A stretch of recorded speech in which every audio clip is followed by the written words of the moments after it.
حضرت عمر رضی اللہ عنہ اپنی جوانی میں دمشق آئے کاروباری سلسلے میں، تو وہاں ایک رومی سے جھگڑا ہو گیا، انہوں نے اس کو وہ ڈنڈا تھا اس کے سر میں مارا، وہ تو موسیٰ علیہ السلام والا قصہ ہو گیا، جو انہوں نے مکہ مارا تھا وہ مر گیا، وہ رومی مر گیا، وہ مرا تو ان کو پکڑنے کے لیے لوگ بھاگے، وہ آگے بھاگ پڑے، اور وہ پہاڑی آدمی، وہ شہری ان کو کہاں ملائی دیتے تھے، تو پیچھے پورا ایک مجمع ان کو پکڑنے کے لیے، تو وہ بھاگے جا رہے، تو آگے نا ایک گرجے کے سامنے ایک پادری کھڑا تھا، وہ آپ کو دیکھ رہا تھا ایسے، جب اس سے آگے گزرنے لگے تو کہنے لگے ادھر آ جاؤ، اور بلا کے اپنے گرجے کے اندر بھیج دیا، دروازے پہ کھڑا ہو گیا، تو پیچھے لوگ آئے، حضرت یہاں ایک بدو تو نہیں دیکھا آپ نے، ہمارے آدمی کو قتل کر کے بھاگا ہے، دفع ہو جاؤ، ادھر کوئی نہیں آیا، وہ سارے واپس چلے گئے۔ جب اطمینان ہو گیا تو ان کے پاس آئے، کہنے لگے کیا نام ہے تیرا؟ کہا عمر۔ کہاں سے آئے ہو؟ کہا میں مکہ سے آیا ہوں۔ کہا تمہارے وہاں کسی نے نبوت کا دعویٰ کیا ہے؟ کہنے لگے نہیں۔ کہنے لگا ان قریب ایک شخص نبوت کا دعویٰ کرے گا اور تیرے مقدر میں اس کا ساتھی ہونا لکھا ہوا ہے، اور ان قریب تو میرا یہ ملک فتح کرے گا، تو مجھے یہاں نا تم لکھ کے دے دو کہ تیری فوجیں جب آئیں تو میرے اور میرے گرج کو کچھ نہ کہیں۔ کہنے کہ حضرت میری غربت کا مذاق تو نہ اڑا، میں مفرور مجرم اور مجھے تم بادشاہی سنا رہے ہو، مہربانی کرو اتنا مذاق نہ کرو میرے ساتھ۔ کہنے لگے تیرے کو جاتا ہے؟ اگر میں تمہیں لکھنا آتا تھا حضرت عمر کو۔ کہنے کا تو لکھ کے دے دے۔ حضرت عمر نے لکھ کے دے دیا، اور پھر 15 ہجری میں شام صحابہ کی فوجیں شام میں داخل ہو رہی تھی، تو حضرت عمر نے ان کو خاص طور پہ ہدایت کی، او گرجا ایک پادری زندہ ہو تو اس کو پروٹوکول دینا ہے، تو وہ زندہ تھا، ایمان نصیب نہیں ہوا۔ تو جب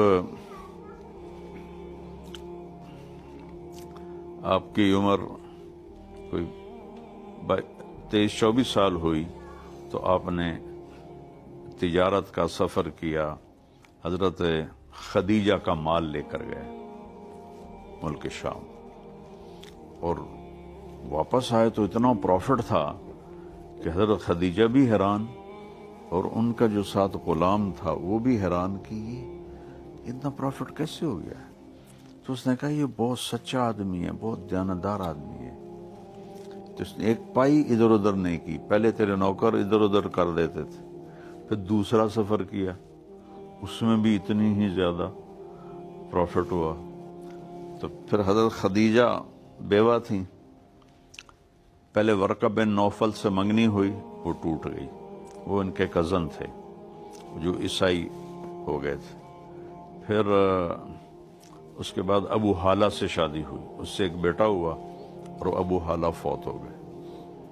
پھر اس کے بعد ابن عابد سے شادی ہوئی، اس سے بھی اولاد ہوئی، مجھے یاد نہیں بیٹی کے بیٹا، وہ بھی فوت ہو گئے، تو 2 دفعہ بیوہ ہو چکی تھی۔ ان کے اندر خیال آیا کہ میں ان سے شادی کروں، تو انہوں نے اپنی باندی کو بھیجا کہ جا کے محمد کو تیار کرو صلی اللہ علیہ وسلم۔ وہ آئیں اور کہنے لگی محمد تجھے ایک خوشخبری سناؤں۔ کہنے کیا؟ کہا تو خدیجہ سے شادی کرے گا؟ کہنے لگا میں؟ وہ میرے پاس تو گھر بھی اپنا نہیں ہے، وہ اتنی مکے کی سب سے مالدار عورت ہے، میرے ساتھ کیسے شادی کرے گی؟ کہا تو ہاں کر تو میں بات چلاتی ہوں۔ کہنے لگا مجھے اور کیا چاہیے اگر مجھے یہ رشتہ ملتا ہے تو حضرت خدیجہ کے والد فوت ہو چکے تھے، چچا زندہ تھے، تو انہوں نے اپنے چچا کو شراب پلائی ٹکا کے،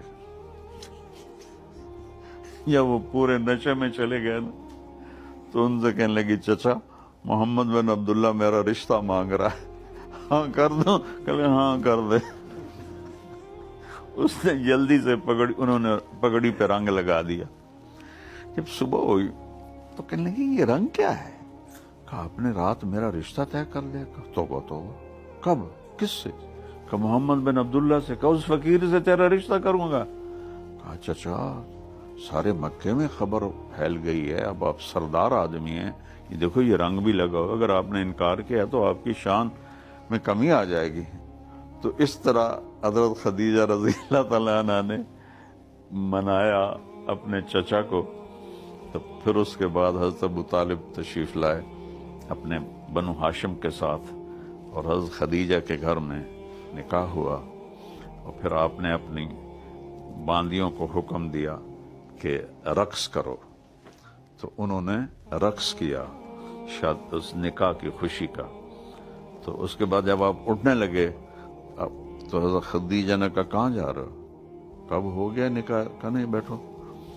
نوکروں سے کہا 2 اونٹ لاؤ، 2 اونٹ ذبح کیے، کہا کہ یہ سارا اس نکاح کی خوشی میں مکے والوں میں تقسیم کر دو۔ تو اس طرح حضرت خدیجہ رضی اللہ عنہ وہ خوش قسمت خاتون ہیں جو آپ کی پہلی بیوی بنی، اور آپ نے ان کو اتنا پروٹوکول دیا کہ جب تک وہ زندہ رہیں دوسری شادی نہیں کی آپ سے۔